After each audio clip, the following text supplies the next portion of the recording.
जीव का जन्म कर्मों के अनुबंध से होता है, कर्मों के बंधन से होता है, और उसको अपना ऋण चुकाना होता है। कर्मानुबंध ये बहुत सूक्ष्म विषय है। जैसे आप जिस परिवार में जन्म लिए हैं तो उस परिवार के लोगों से आपका ऋण है, इसलिए उसी परिवार में आप आए हैं। और ऋणानुबंध उसको बिना चुकाए या बिना वसूल किए आप वहां से जाएंगे नहीं। आपको लेना है तो वसूल करना है, और देना है तो चुकाना है।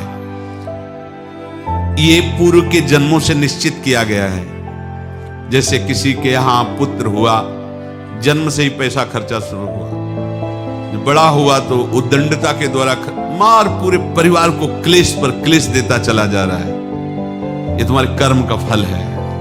या ऐसे शक्तिहीन बुद्धिहीन ऐसे पागल है, पूरे जीवन सेवा करो, तुमसे अपना हिसाब चुकाने के लिए वो आया है। अब परिवार के जो सदस्य जुड़े आके, और पत्नी आते ही पूरी हृदय में आनंद, परिवार में आनंद, और जीवन भर वो आनंद ही सुख देने के लिए उसका जन्म हुआ। वो अपना ऋणानुबंध मुक्त, और आते ही भयंकर क्लेश खड़ा कर दिया, बीच में दीवाल और झगड़ा, और ऐसा फिर अतरे दिन मारपीट शुरू, कलह अशांति, पूरा जीवन नरक हिसाब करने आए। यहां ऋण चुकाए बिना कोई जा नहीं सकता, ऋण चुकाना पड़ेगा।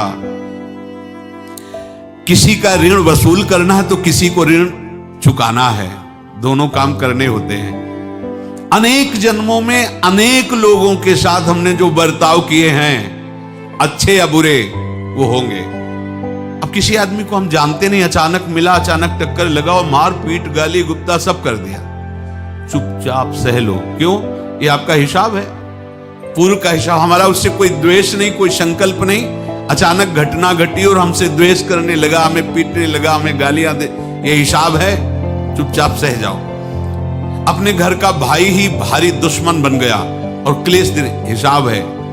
एक